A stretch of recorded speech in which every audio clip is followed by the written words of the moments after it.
everybody, we're here with Jerod Ferguson. He is a teacher at IHS, and we're going to be talking about how to use literacy data. We are naming this fondly Jerod's Expedition. Welcome, nice. Jerod. Thanks for having me. Excellent.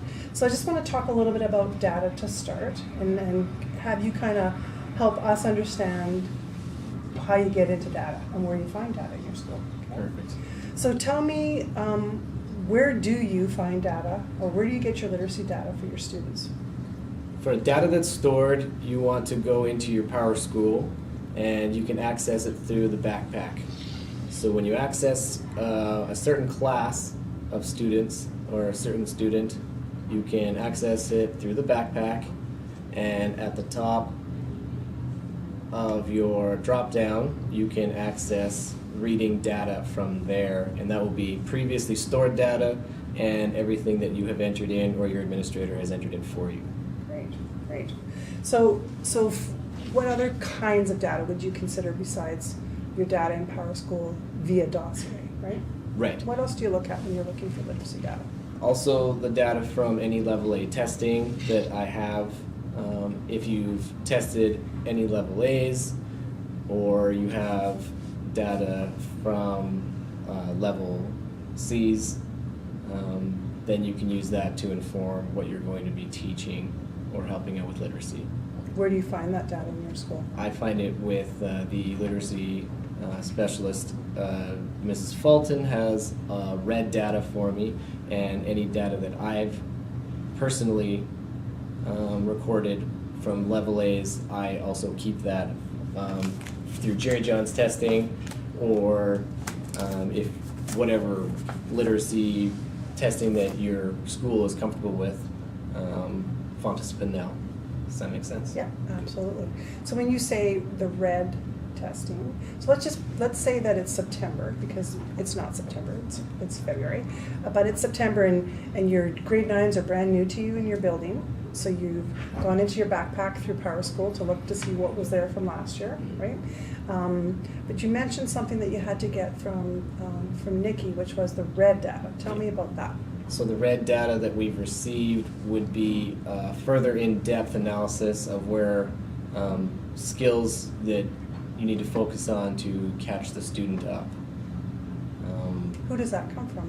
Like where would your school get that data? That would be from the gentleman's name is Jerod, as far as I know. So that would be like Frost, or one of the psychologists. correct. Thank you. Okay. Okay. So you've got a few spots you're going to look. You're going to look at PowerSchool through dossier. You're going to talk to your literacy specialist, whoever holds that information, and your staff. You're going to go into their CUME or RED files by the sounds of it and look at that data. And then you're going to gather some data if you don't have enough data, correct? Was there any, when you looked at the data through dossier or PowerSchool, was there enough data in there for every child or every student? I don't believe so. What did you see that was missing? That you thought, I don't have enough information to decide what to do with a student in terms of intervention? There was the lag would be between reading level and where to go with certain students, because reading level separates from skills that are lacking for a student. That way, I did with a level of red student, we could start off with vocabulary sheets to see if it's sight words that they're struggling with decoding, or if there is some activities that we could take out of words their way to focus on vowel placement in words, if that was going to be a help. So reading data didn't necessarily, with Jerry Johns, tell me what to do afterwards. Right, okay.